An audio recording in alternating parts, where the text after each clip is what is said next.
If we want to customize this arrow over here, we simply have to click on it. Then we can see that we are in the icon widget.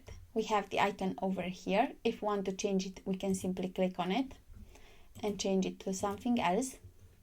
Then we have the view. And we have the link. We can see over here that by clicking on this icon, we are going to be taken to the next section, as we can see over here.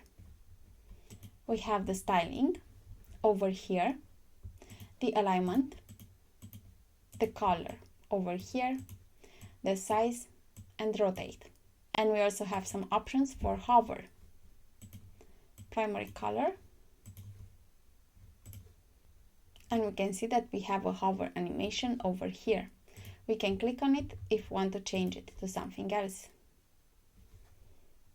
And we also have some advanced settings. In order to make sure that everything works perfectly, the link has to go to the next section. So by clicking over here on those dots and going to advanced, over here to CSS ID, we can see that it's next. It's the same as over here to the URL, hashtag next.